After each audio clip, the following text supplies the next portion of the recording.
Welcome to Chapter 13, Prejudice, Causes, Consequences, and Cures for PSY 235, Social Psychology. This chapter begins with the task of summarizing the basic components of what we mean by the word prejudice. This section of the chapter is going to be broken up into two videos.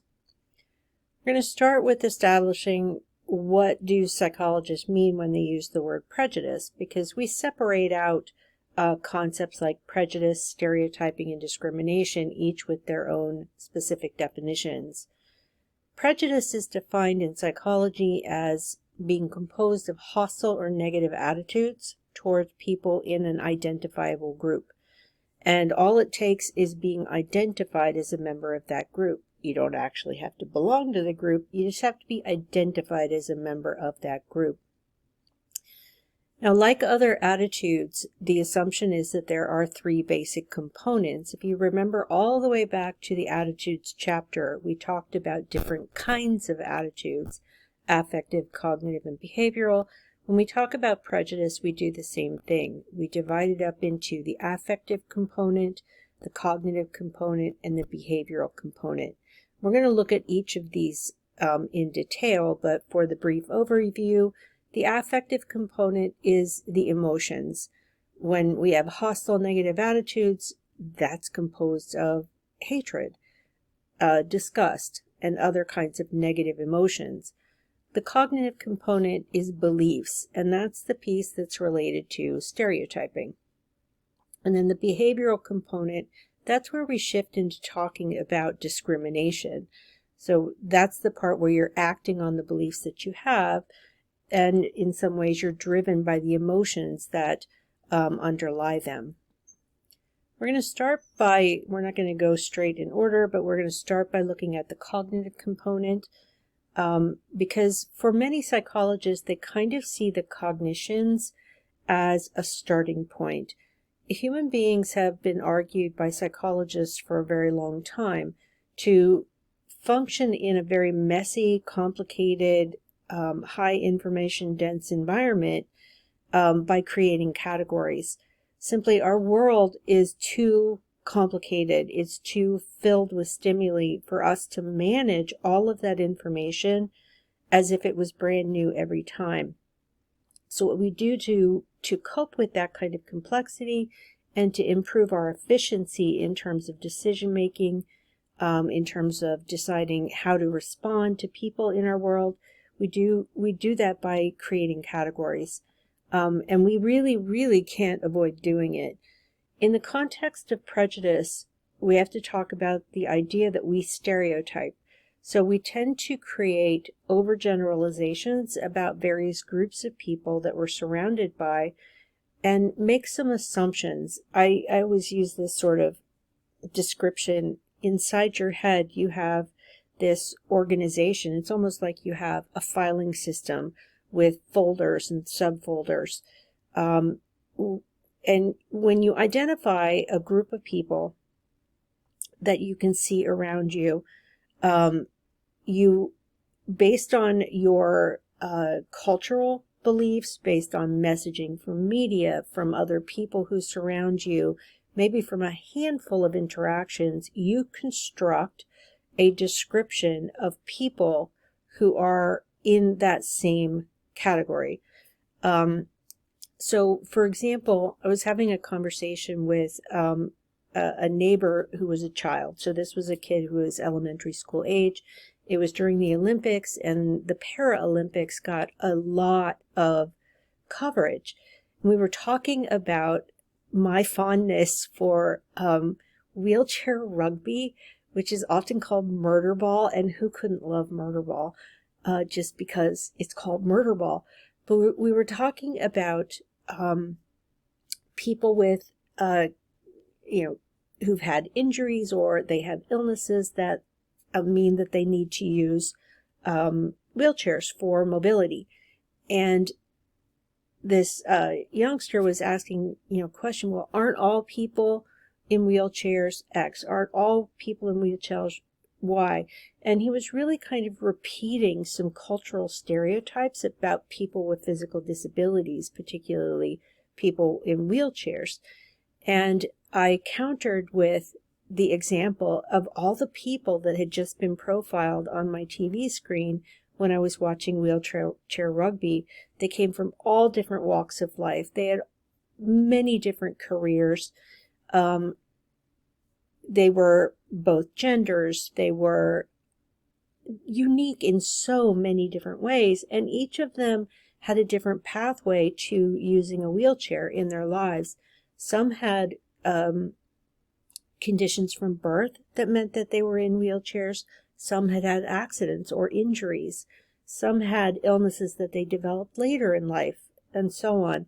So this weird little conversation we were having kind of pierced that bubble of the stereotype that this young person had about people, quote, people using wheelchairs. And his beliefs really needed to shift. So I encouraged him to get on YouTube and pull up some videos of wheelchair rugby, and I ran into him a couple of weeks after that, and he was like obsessed with murder ball. And he noted, you were right, you were really right. They are all very different from each other. They're uniquely able to do very specific things. And that I saw as a win, because it challenges what a stereotype is. So when we think about stereotypes, remember that in order to cope with a really busy, complicated, messy world, we tend to put people in boxes. And on the outside of that box, you have a description, a set of traits for what goes in that box. And that's how we perceive from the start any new person who may match what's inside the box. So we tend to make those judgments automatically. Remember back several chapters ago when we talked about automatic processing of information, so low effort thinking. Stereotypes enable us to do a lot of very fast, automatic, low effort thinking. The antidote to stereotyping is to do high effort, deep thinking about who's in what group. Once they're formed, stereotypes are really, really hard to challenge. And we need to talk a little bit more about why that is. So when you think about stereotyping, you have to remind yourself of a few the rules of stereotyping. It's a cognitive process, and the driving force for why we do it, we have a big brain, but it's not big enough for us to cope with all the sheer level of information that we're bombarded with every day. Being a social creature means we have to constantly be engaged with other people. We have to be thinking about why they're doing what they're doing. What are they feeling like? How are they seeing the world? We have all of these questions, and if you were to try and investigate with intention every single stimulus that came your way, you would be exhausted by the time you got through 2 hours, and you would shut down. So we have to do some of this cognitive work in order to cope with the world as it is. Remind yourself first that stereotyping is a cognitive process. It's not one driven by emotion. In Prejudice, though, we have to look at the interaction between the cognitive process and the emotional one, and we'll get to that in a little bit. Stereotyping doesn't necessarily lead to discrimination, or, as your authors put it, intentional acts of abuse. We all form stereotypes. We don't have a real way of not doing that. So normalize stereotyping. It's not that it's good or bad. It's important.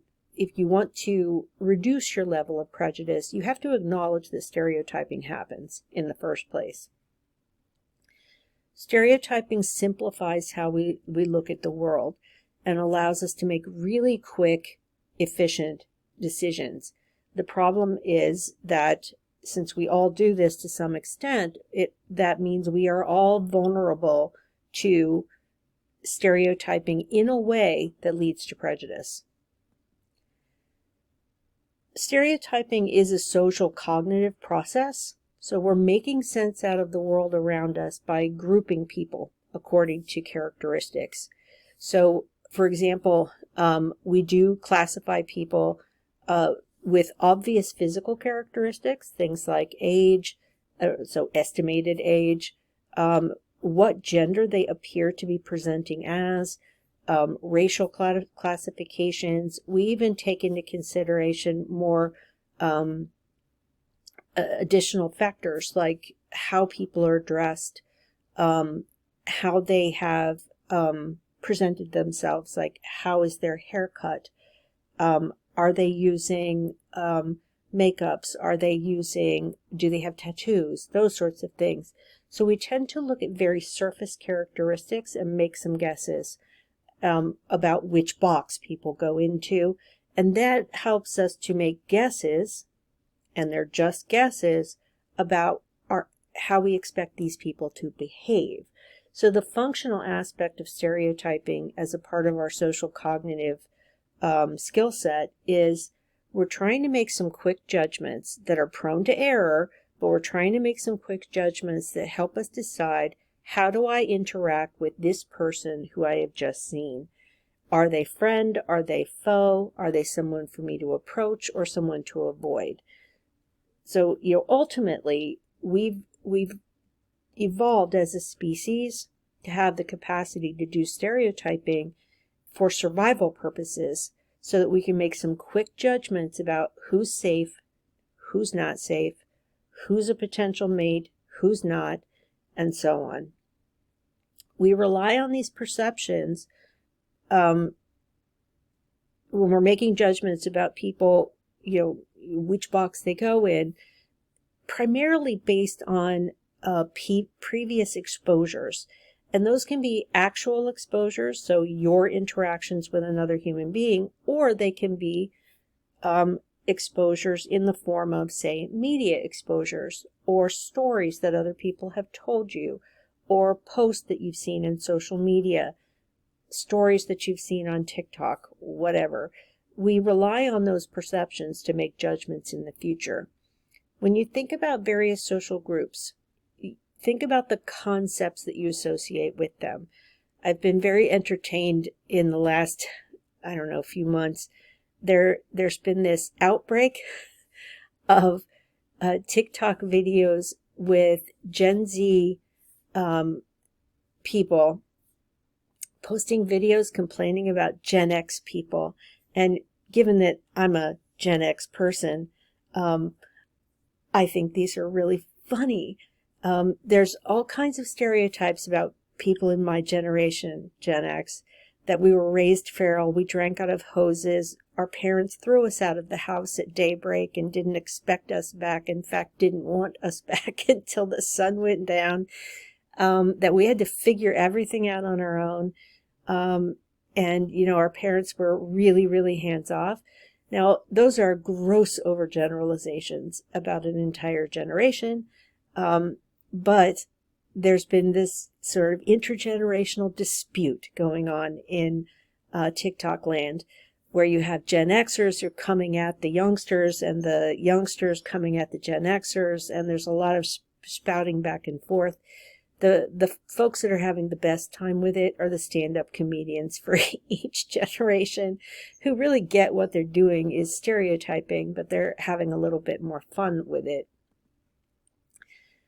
One of the things that happens when we're paying attention to this kind of stereotyping, where you're associating certain concepts with a particular group, that means that that information is going to become what's called chronically accessible. So if you are exposed repeatedly to a set of assumptions about a particular social group, that information, like a well-worn pathway, is going to become chronically open to you. It will be very easy for that information to pop into your mind. The outgrowth of that is that this stereotype consistent information that you were exposed to later is going to be more easily remembered than other kinds of information, like exceptions to the rule. So one example, I had a weird conversation with one of my brothers one time where I was talking about a classmate of mine in graduate school who was studying cognition, specifically studying memory, and how his studies were, doing this and that and the other thing. And he was, just really, really smart, and how impressed I was by him. And he asked me some more questions. And then, I remarked that he was a really interesting person. He's biracial, he's Asian and African American. And my brother's like, wait, what? And he couldn't reconcile the base pieces of information, because his boxes for what would an Asian person be like versus what would a Black person be like didn't mix. And what I was describing was a person who wasn't particularly representative of either box, because I also added this information. This young man, who was a classmate of mine, had long, dark hair, but he actually looked like the stereotype of a Native American on TV in the 1970s. So then I realized I was just messing with my brother's perceptions of reality. He could not reconcile all of these exceptions to his pre-existing stereotypes based on our shared childhood's exposure to media images of people who did not look like us. We grew up in the 1970s in a very, very white area in rural Ohio. We just didn't have real life exposures to people who were different from us. I certainly didn't have a lot of exposures until I left home and went to school. So what I was showing him was, here are some exceptions in this one person. How are you going to manage that in terms of the stereotypes that you hold? So what people will often do, this wasn't the case with my brother, but what people will often do is they will carve off. So let's say you have a stereotype about one group of people as being not so smart, that they're dumb. And that's part of your on the top of the box description for this particular social group. But you learn about a really smart person who also is a member of that group. What are you going to do with that exception? Unfortunately, what most people do, they'll just put it off in its own box for exceptions to stereotypes. So this person isn't a representative of the group. They're an outlier, and they'll put them off to the side. Not all stereotypes are negative in tone, but the idea of positive stereotypes, so when I say that, that often confuses students right off the bat. The idea of a stereotype being positive, we're often taught that all stereotypes are bad. We need to use a more nuanced approach to understanding stereotypes, though. Some stereotypes are kind of benevolent in nature.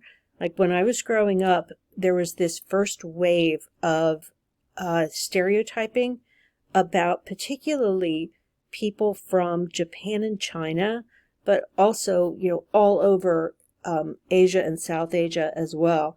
And what was being argued was that these people in this group are exceptional students.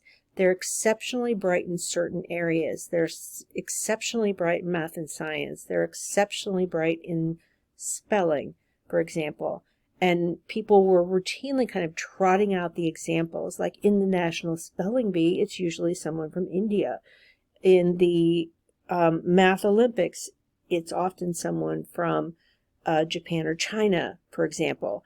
These are referred to as positive stereotypes, reminding us that not all stereotypes are negative. But positive stereotypes can also have a disadvantage for both the perceiver, the person who is making the judgment. So like this Time magazine cover from back in the day was really kind of profiling this influx of Asian Americans who were scoring very high on standardized tests, who were being very successful in scholarly pursuits, including kind of really exceptional skills like graduating very, very early and going to college very, very early, for example. The problem is that the people who were being used to define the stereotypes were not representative of the entire population of Asian Americans even at that time. So you have to look at positive stereotypes as a double-edged sword. On the one hand, it's nice to hear good things said about your group. On the downside, people will expect you to be someone who excels in the skills that define your stereotype. What if you happen to be an Asian American who has utterly no interest or talent related to mathematics? What if you happen to be that person, and the expectation for your group is that you be excellent in those areas, and you don't live up to that? So the person who holds the stereotype, for the person who holds the stereotype, they may actually be doing more harm than good by mistakenly viewing someone in a positive light, because you're setting them up for failure. If you say, you're Asian, you should be fabulous at math and science, so I'm going to put you in this track where you're doing nothing but math and science, if I'm, say, the guidance counselor at the school. Not only are you denying that child choice, you are also neglecting to look at the individuality of the person and basing your judgment on a stereotype, even though it is benevolent and positive. For the target of the stereotyping, you're still being interpreted broadly as a category as opposed to as a person. And you could then be discriminated against. So, one finding has been that especially with Asian American stereotyping, that expectation that these are kids who should be really, really good at math and science and spelling or whatever your stereotype is, they were being pushed in certain directions in terms of courses. They were often over-expected to perform extraordinarily well, and that means that a lot of pressure was put on them that raised their anxiety, that they may fall short. So you had a lot of reports during that time frame where research was coming out showing that for Asian Americans, they were presenting with a lot of anxiety that they would let down their entire cultural group if they did not perform well in those specific areas.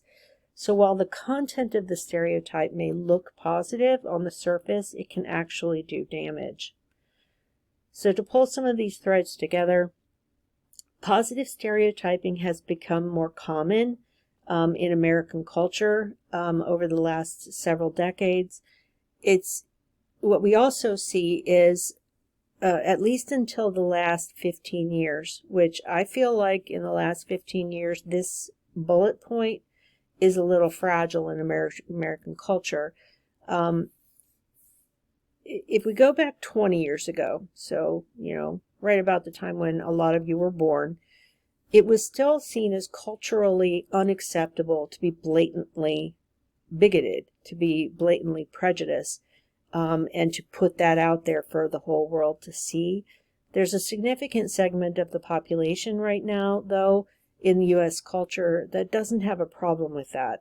So this section of the chapter may not jive very well with how you're seeing the world around you. So bear with me for a second. Your authors argue that this point, the second bullet point, as it becomes less acceptable to overtly express prejudice, people can replace some of their negative stereotype views with more positive ones.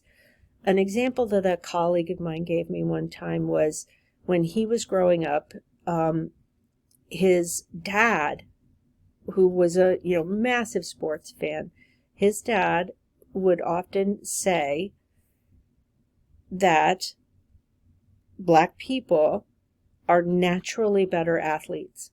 So part of his stereotype of African Americans was this idea of athletic excellence.